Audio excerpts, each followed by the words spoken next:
दोस्तों, हमारी टेक्नोलॉजी आज काफी आगे बढ़ चुकी है। इंसान मंगल ग्रह पर दुनिया बसाने की बात कर रहा है। अब तक कुल 12 लोग चांद की सरजमीन पर कदम रख चुके हैं और अंतरिक्ष से जुड़े कई रहस्य सुलझाए जा चुके हैं। जबकि समुद्र दोस्तों आज भी रहस्यों का वो जाल है जिसे सुलझा पाना इंसानों के बस की बात नहीं है।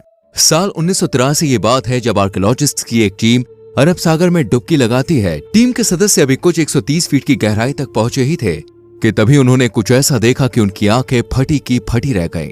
ये कुछ और नहीं बल्कि एक विशाल नगर था, एक बेहद ही खूबसूरत अनोखा नगर जिसे एक बार में देखने के बाद बार बार देखने का मन करे। शहर में भव्य महल, दीवारों पर हैरान कर देने वाली नक्काशी, अद्भुत मूर्तियां, महल में लगी मूर्तियां, सड़कें, कुएं, पार्क और हर वो चीज थी जो एक वेल प्लान्ड सिटी में होनी चाहिए।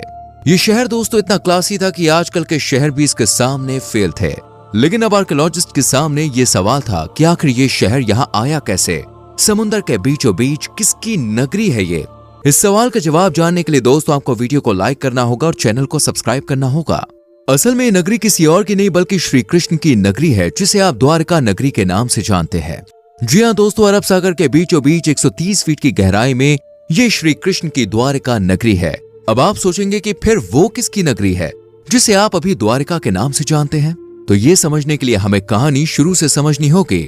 दोस्तों, हिंदू धर्म सबसे प्राचीन धर्म कहलाता है और हिंदू धर्म के 4 धामों में से एक है द्वारका धाम, जिसको श्री कृष्ण की नगरी भी कहा जाता है। और दोस्तों, ये द्वारका नगरी गुजरात के काठियावाड़ जिले में अरब सागर के पास मौजूद है। हिंदू धर्म में द्वारका एक ऐसी नगरी है जिसे श्री कृष्ण ने बसाया था। वहीं अगर धार्मिक नगरों की बात की जाए तो हिंदू धर्म में 6 प्राचीन नगर हैं, जिसमें से एक है द्वारका और बाकी बचे हुए नगरों की बात करें तो वो है मथुरा, काशी, हरिद्वार, अवंतिका, कांचीपुरम और अयोध्या। कुछ लोग द्वारका नगरी को अलग अलग नाम से भी पुकारते हैं। वहीं अगर हम द्वारका नगरी की बात करें तो पहले इस नगर में चारों तरफ लंबी लंबी दीवारें हुआ करती थी और बहुत सारे दरवाजे होते थे। आपको बता दें कि बहुत सारे दरवाजे होने की वजह से इस नगर का नाम द्वारका पड़ गया। द्वारका नगरी को दोस्तों श्री कृष्ण की भूमि भी कहा जाता है। महाभारत की कथा के अनुसार जब कंस का वध श्री कृष्ण के द्वारा हुआ तब जरासन ने कृष्ण का नामो निशान मिटाने की ठान ली और जैसे ही जरासन को मौका मिला उसने मथुरा पर अटैक कर दिया और यादवों को परेशान करना शुरू कर दिया। जब श्री कृष्ण ने यह सब होता हुआ देखा तो यादवों की सुरक्षा को ध्यान में रखते हुए उन्होंने मथुरा छोड़ने का फैसला किया। मथुरा छोड़ने के बाद श्री कृष्ण ने एक बहुत बड़ा नगर बनाया जिसमें हर सुख सुविधाओं का ध्यान रखा गया और यही थी श्री कृष्ण द्वारा बनाई गई द्वारका नगरी। इस नगरी के बसने के बाद श्री कृष्ण अपने सगे संबंधियों के साथ बड़े ही आराम से द्वारका में रह रहे थे। श्री कृष्ण ने द्वारका में 36 सालों तक वास किया और 36 सालों तक राज करने के बाद जब श्री कृष्ण की मृत्यु हुई तो ये द्वारका नगरी जलमग्न हो गई। लेकिन कैसे? इसके पीछे 2 कहानियां बताई जाती हैं।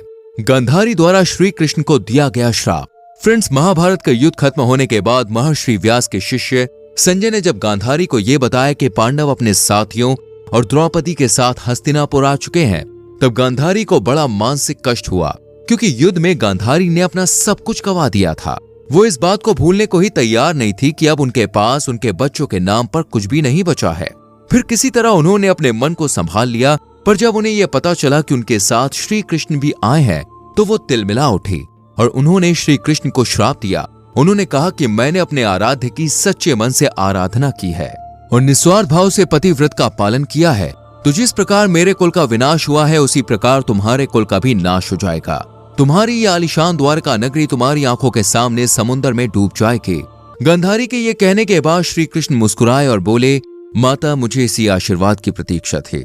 मैं आपके श्राप को स्वीकार करता हूँ। इसके बाद श्री कृष्ण द्वारका की ओर बढ़ गए। ऋषियों द्वारा श्री कृष्ण के पुत्र को दिया गया श्राप। एक बार महर्षि विश्वामित्र और देव ऋषि नारद अपने साथियों के साथ द्वारका नगरी पहुंचे। तब वहां कृष्ण के पुत्र साम ने अपने साथियों के संग मिलकर उनके साथ मजाक करने की सोची, जिसमें साम ने एक औरत का भेष बना लिया और उन्होंने ऋषियों से कहा कि ये स्त्री गर्भवती है, आप बताइए उसके गर्भ से क्या उत्पन्न होगा। हम उसके गर्भ में पल रहे बच्चे को लेकर परेशान हैं। कृपया हमें बच्चों के बारे में कुछ बताइए। अब ऋषियों ने जब साधना की और ध्यान में लीन हो गए तो पाया कि ये औरत के भेष में श्री कृष्ण के पुत्र हैं। इस मजाक से क्रोधित होकर ऋषियों ने खुद को अपमानित महसूस किया और यदुवंशियों को श्राप दे दिया।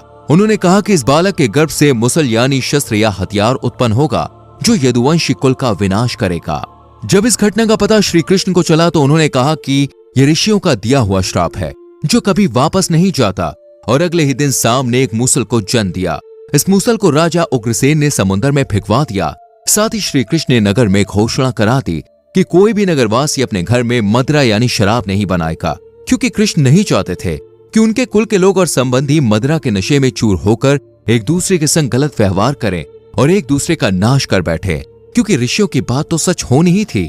धार्मिक ग्रंथों के अनुसार महाभारत युद्ध के 36 वर्ष में द्वारका नगरी में बहुत सारे अपशकुन होने लग गए थे। कान्हा ने भी सभी यदुवंशी पुरुषों को तीर्थ पर जाने के लिए कहा। इस पर सभी लोग द्वारका नगरी से तीर्थ के लिए निकल गए। प्रभास क्षेत्र में आने पर आराम करते वक्त किसी बात पर ये लोग आपस में भिड़ गए। ये बहसबाजी झगड़े में बदली और झगड़ा मारकाट में बदल गया, और ऋषियों का श्राप इस रूप में सामने आया कि साम ने जिस मूसल को उत्पन्न किया था उसके प्रभाव से प्रभास क्षेत्र में खड़ी एक घास को लड़ाई के दौरान जो भी उखाड़ता वो घास मूसल में बदल जाती। ऐसा मूसल जिसका एक ही वार इंसान की जान ले ले। इस लड़ाई में श्री कृष्ण के पुत्र प्रद्युम्न भी मारे गए। अपने पुत्र और सगे संबंधियों को मरता हुआ देखकर श्री कृष्ण ने क्रोध में वहां खड़ी एक घास उखाड़ ली, और हाथ में आते ही उस घास ने मूसल का रूप ले लिया। लड़ाई में जो लोग बचे रह गए थे, जिन्होंने अपने परिजनों को मारा था, श्री कृष्ण ने एक वार से उन सभी का वध कर दिया। अंत में सिर्फ श्री कृष्ण, उनके सारथी दारुक और बलराम बचे थे। इस पर श्री कृष्ण ने दारुक से कहा कि हस्तिनापुर जाकर अर्जुन को यहाँ ले आओ। फिर बलराम को वहीं रुकने को कहा और खुद जंगल में चले गए। वहां श्री कृष्ण एक पेड़ के नीचे बैठ गए, पर तभी एक शिकारी ने एक लोहे के तीर से श्री कृष्ण पर हिरन समझ के वार कर दिया। ये तीर श्री कृष्ण के पैरों में लगा और उनकी भी मृत्यु हो गई। दरअसल दोस्तों, ये एक जहरीला तीर था जिसे मछली के पेट से निकले टुकड़ों से और लोहे के मूसल से बनाया गया था। वहीं बलराम ने भी अपना शरीर त्याग दिया और यादव वंश का यहीं पर विनाश हो गया। चलिए अब आपको मौजूदा द्वारका नगरी के बारे में बताते हैं। दरअसल द्वारका नगरी को दो भागों में बांटा गया है। पहला भाग है द्वारका और दूसरा भाग है बेट द्वारका। द्वारका समुद्र के किनारे बसा एक छोटा सा शहर है, जबकि बेट द्वारका अरब सागर के बीचों बीच एक द्वीप। अब कई सालों तक तो लोग इस भ्रम में रहे कि बेट द्वारका का श्री कृष्ण से कोई संबंध नहीं है, लेकिन फिर बेट द्वारका को लेकर खोज शुरू की गई और 1930 में पहली बार अरब सागर में खोज की गई। इसके बाद 1963 में द्वारका नगरी को ढूंढने का प्रयास डिपार्टमेंट ऑफ आर्कियोलॉजी और गुजरात गवर्नमेंट ने किया। उस दौरान समुद्र से 3000 साल पुराने बर्तन मिले थे, जिसके बाद समुद्र से तांबे के सिक्के और ग्रेनाइट के स्ट्रक्चर भी देखने को मिले, जिनसे ये साबित हुआ कि श्री कृष्ण बेट द्वारका पर ही रहा करते थे। बाद में से जुड़ी कई थ्योरीज भी सामने आई और लोगों को यह विश्वास हुआ कि बेट द्वारका ही श्री कृष्ण और उनके यादव वंश की निवास नगरी थी। लेकिन दोस्तों, अब भी द्वारका नगरी वैज्ञानिकों से दूर थी। इसलिए 1983 से 1990 के बीच में आर्कियोलॉजिस्ट की एक टीम अरब सागर में कूद गई और कई दिनों तक की गई खोज के बाद आखिरकार श्री कृष्ण की द्वारका नगरी को अरब सागर के बीचों बीच खोज लिया गया। तो दोस्तों, आपका इस खोज के बारे में क्या कहना है, कमेंट सेक्शन में लिख कर जरूर बताएं। वीडियो को लाइक और शेयर करें एंड चैनल को सब्सक्राइब करके बेल आइकन प्रेस करें।